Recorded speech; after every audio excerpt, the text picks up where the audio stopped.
What's going on, my compulsive Call of Duty players? My name is Xavvo, and today I'll be making a video that not only tells you how to find and create your own custom matches, because this is actually searched for, believe it or not, and I was actually one of these people who did search this up before, like a few months ago. I used to search this up. It used to be, you know, when if any of you played when not too long after the release, it used to be around the game starting mode here, like it would be on the filter or some shit. Like you could set your own custom matchmaking, and it just disappeared. And I was like, where the hell's it gone? And it's pretty obvious, actually. As you can see, I flicked on it a few times. It's down here. So essentially, if you want to play custom matchmaking, whether that is, to do cinematics for, montages like I'm doing. I'm actually working on a montage right now. Or whether you just want to play with your mates for 1v1, 2v2, 3v3, whatever, so on and so forth. It's quite simple. So instead of going up to the quick play area, you come down to the bottom here, and then you want to click here and just click custom game. These stuff are other things you can take in mind if you want, but yeah, it's custom game that you're obviously all going to be looking for. You click that. Now, a lot of you will come here and think, how do I do it? Do I just go here and set stuff up? I used to actually think that you just went to the game setup and went to, game rules and just had to flick around with turning things off if you wanted to do spectating. Well, actually, believe it or not, if you want to do cinematics, it's a lot easier. Instead of messing around with the game setup, the other thing you're going to want to do is select the map that you want to do it on, the cinematics and whatnot. But to do cinematics, actually what you have to do is, you can see on the right side of the screen, you might not have noticed this, it's quite obvious, it says your name and it will say change team or role, and changing that, if you click X on Xbox, it goes from auto-assign to coalition to allegiance and then to codcaster, which now unlocks codcaster down here. So now you can click codcaster settings and you can basically mess around with the settings here. So HUD, which is like the overall screen, things that are shown, like the mini-map, the stats, everything. Disable team list is what I'm going to suggest if you're doing cinematics. Just disable whatever I tell you to do. So to disable that, you want to select the team list type to portrait, I think. Portrait list displays operator portraits, playlist displays the brief player and stats. You want to select it as portrait, in my opinion. Score header, you want that disabled. Announcements, disabled. Minimap, disabled. Kill feed, disabled. Player card, disabled. Player numbers, which is like, yeah, it's shown on the portrait list. You can turn that off.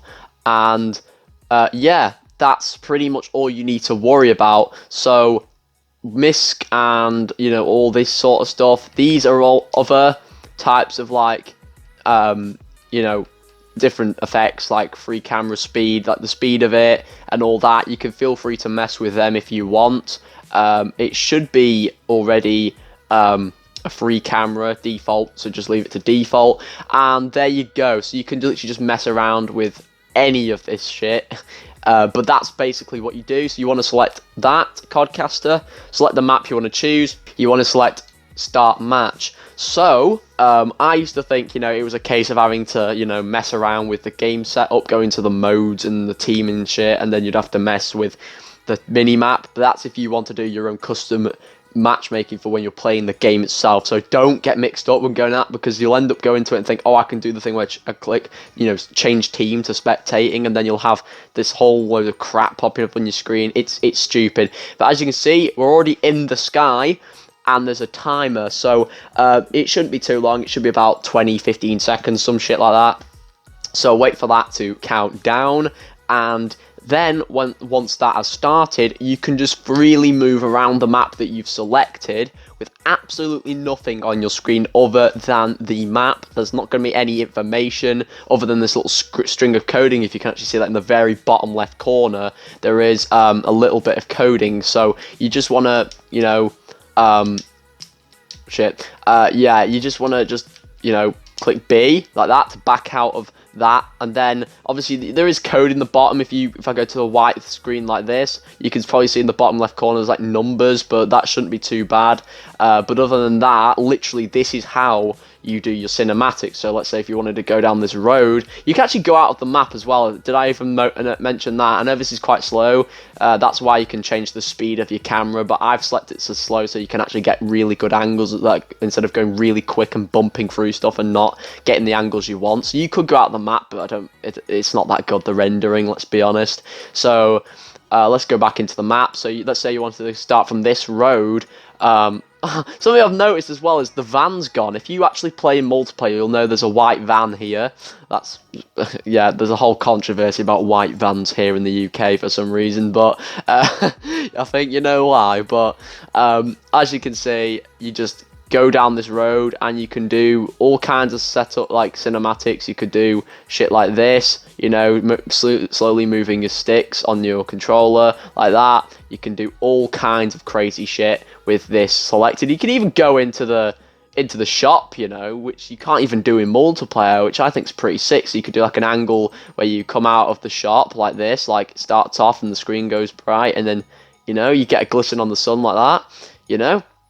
You can do all of that with Codcaster by selecting your team role to Codcaster on the right side of the screen in the lobby when selecting custom match, and that is pretty much it. So if you enjoyed, guys, be sure to leave a like on this video if it helps you, comment what you thought, subscribe, turn on the post notification bell so you never miss a single video. Sorry, my thing's kind of drifting about right now. I think I've meddled with that a few times, but it doesn't seem to take effect in custom games, so sorry. But yeah, you can be sure to subscribe, because literally I have gained probably 4 or 5 subscribers from one of my videos, which was the how to get hack enemy equipment in Modern Warfare. That's got over 1,000 views, so thank you everyone. If you're actually watching from that video, let me know. But yeah, there's a lot of people who have subscribed from that video. You know, they've got notifications on, people who've left a like, and it's insane. We're nearly at 30 subs. We're nearing that. So if you are new, subscribe. I'd appreciate it massively. And yeah, hopefully share this around to people who are also wondering. I tend to do that a lot when I've got a confusion about this game and one of my mates is wondering, and I just share them the link, you know. So be sure to share the link, obviously, to your friends if they're having the same troubles. Let them know to, you know, support the video, because I'd appreciate that. But yeah, this is how you do cinematics. This is how you select a custom match. I'm just going to back out of this now. But other than that, thank you so much for watching. Hopefully, if this helped you out, since it was, you know, a tutorial to help people who are searching this stuff on the search engine, you know, be sure to do everything I said before. But other than that, thank you for watching again. Sorry, I keep saying thank you. I just love when people watch my content and give, you know, feedback, support. It's very helpful. So, with that being said, thank you for watching again, and I'll see you all in the next video. Bye, guys.